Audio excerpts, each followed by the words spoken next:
السلام عليكم ورحمة الله وبركاته. ازيكم عاملين ايه؟ يا رب تكونوا دايما بخير وصحة وسلامة يا رب. عملنا معاكم كمية حلويات حلوة جدا على القناة، وان شاء الله بإذن ربنا هسيب لكم الوصفات او اللينك بتاعها في صندوق الوصف تحت. زي ما انتم شايفين عملنا حلويات شرقية وتورت وحاجات في اكتر من كده، وهسيب لكم اللينك كله في الوصف تحت. النهاردة بإذن ربنا هنعمل القطايف. طبعا القطايف والكنافه دول اساسي اساسي رمضان. اول حاجه هجيب شفشق الخلاط معايا، وهبدا ان انا احط فيه 4 كوبايات ميه. طبعا انت لو عايزه تعملي كميه اقل من كده اقسمي النص. معايا هنا بقى معلقه من البيكنج باودر، ومعلقه خميره صغيره، وذره ملح، ومعلقه من الكربونات صغيره خالص، ومعلقتين سكر. وهبدا ان انا انزل فيهم بالميه، انزل بقى على الميه يعني. وهنا معايا نص كوبايه من دقيق السميد او دقيق البسبوسه، وهبدأ انزل بقى بالدقيق. هنزل بكام كوباية؟ هنزل ب3 كوبايات ونص. انا بس بقلبهم كده علشان اعرف انزل يعني بكمية الدقيق اللي باقية، الدقيق اللي باقية. طبعا نزلت بيهم، وهبدأ ان انا اضربهم في الخلاط ضرب كويس جدا لحد ما احصل على القوام ده. هو زي الكريب كده، ولا هو تقيل ولا هو خفيف. تمام، الى حد ما مظبوط. طبعا ومن وقت للتاني بقلب الجناب كده علشان لو في دي لازق فيها وكده. هبدأ ان انا انقلها في حاجة كده زي ما انتوا شايفين علشان اعرف اقلب بيها بس. جبت قلاية على النار، طبعا تكون ان هي ما بتلزقش، اهم حاجة ان هي تكون غير لاصقة. وهبدأ ان انا اسيبها تسخن دقيقتين بس، وعلى نار متوسطة هبدأ ان انا احط القطايف. شايفين الشكل اللي بيحصل ده؟ ان الشكل بتاعها او الوش بتاعها ده بيفضل يتغير لونه من ابيض لاوف وايت كده لحد ما ينشف تماما. كل الفقاعات دي كلها لما تختفي تماما خلاص كده القطايف جاهزة معايا. بصوا كده بقى، شكلها في منتهى الجمال.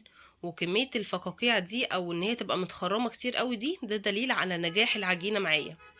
طيب انا لو طلعت معايا العجينه مكتومه شويه وما فيهاش فقاعات كتير، هتعملي ايه؟ هتبداي ان انتي تحطي شويه ميه، يعني معلقتين ميه على العجينه، وتبداي تقلبيها كويس جدا. زي ما انتوا شايفين كده في الجناب بدات تتكتم معايا شويه. بدات ان انا احط ميه، معلقتين ميه، واقلبها شويه عشان انا مش عايزاها سايله خالص. وطبعا كل ما اطلع العجينه ابدا ان انا احطها بين فوطين علشان ما تنشفش معايا. بصوا اول واحده، بصوا طريقه ازاي جميله في منتهى الجمال. عجينه انا واثقه ومتاكده لو انتي عملتي قطايف قبل كده هتنسي اي طريقه انتي عملتيها قبل كده. اهم حاجه زي ما قلت لكم ان انتوا تغطوها. بصوا شكلها تحفه. خلصت بقى الكميه كلها زي ما انتوا شايفين. بصوا طرية ومتماسكة وجميلة، ومهما تقفليها عمرها ما تتفتح ولا كمان تتقطع منك. زي اللي احنا كده بنجيبها جاهزة من بره. ساعات لما بتقفليها وتسيبيها شوية تلاقيها اتفتحت وطلعي كل الحشو اللي فيها. العجينة فوق الممتازة فوق الممتازة، جربوها على ضمانتي. بعد كده بقى هنبدأ بالحشو التقليدي بتاعنا. هنحشي بأي حشوة انت عايزاه. ممكن تحطي سوداني وزبيب، انا حاطه سوداني وزبيب، والزبيب ده انا عاملاه معاكم كمان على القناه. هسيب لكم اللينك بتاعه في صندوق الوصف. وهبدأ ان انا احط المكسرات بتاعتي. تقدري تحطي بقى مكسرات تانية، ممكن تحطي لوز، ممكن تحطي عين جمل، بندق، جوز هند، سكر، بقرفة، اللي انتي حباه واللي انتي عايزاه. بصي متقفلة عمرها ما هتتفتح معايا في الزيت ابدا. طيب انا ممكن اعمل حشوة تانية. هعمل البلح او التمر اللي احنا بنفطر بيه، بيبقى في منتهى الجمال في القطايف، حلو جدا جدا جدا. طبعا عشان احنا بنحب اللي بالبلح اكتر، فانا بزود كمية التمر. بفتح التمراية كده واجي حطها واجي قافلة عليها كويس جدا. احشي بقى زي ما انتي عايزة. هنا حطيت الزيت على النار طبعا سخن زي ما انتوا شايفين. وهبدأ انزل بالقطايف لحد ما تاخد اللون اللي انا بحبه، اللي هو الذهبي. عايزاها مقرمشة قوي قوي تقدري تغمقيها عن كده. تمام. طبعا لو وصلتي معايا لحد دلوقتي في الفيديو، يا ريت ما تنسيش تعملي لايك واشتراك للقناة وتفعلي الجرس على الكل عشان يوصلك اشعار بكل فيديو انا بعمله.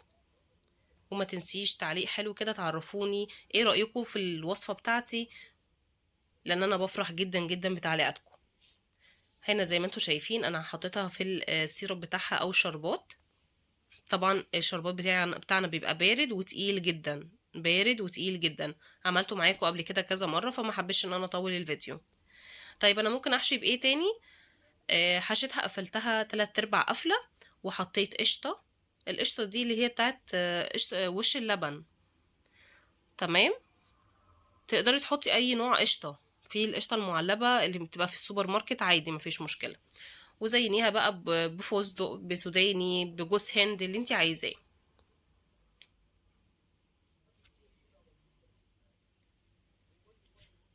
زي ما انتوا شايفين كده حطيتها في الطبق، وهبدأ كده بالمعلقة ارش عليها يعني خيط بسيط جدا كده من الشربات معايا او السيرب بتاعنا اللي انا لسه ساقيه بيه الكنافه القطايف، سوري، القطايف بتاعتي.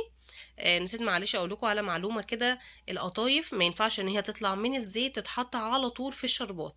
اولا الشربات هيخرز معاكي وهيبقى مليان سكر من تحت، ولكن لما تطلعيها شوية وتسيبيها تبرد شوية بعد كده تيجي مسقطاها في الشربات بتبقى حكاية. بصوا بقى، مش قادرة اقول لكم شكلها تحفة من جوه ومقرمشة من بره. كمان لو عايزاها طرية ما تحمريهاش قوي.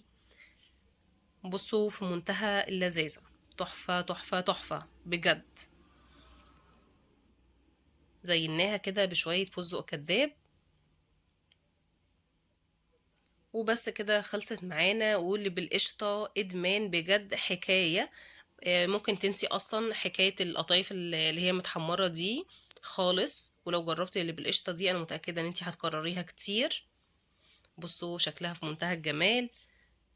يا ريت ما تنسونيش بقى في لايك واشتراك، ويا رب يكون عجبكم الفيديو.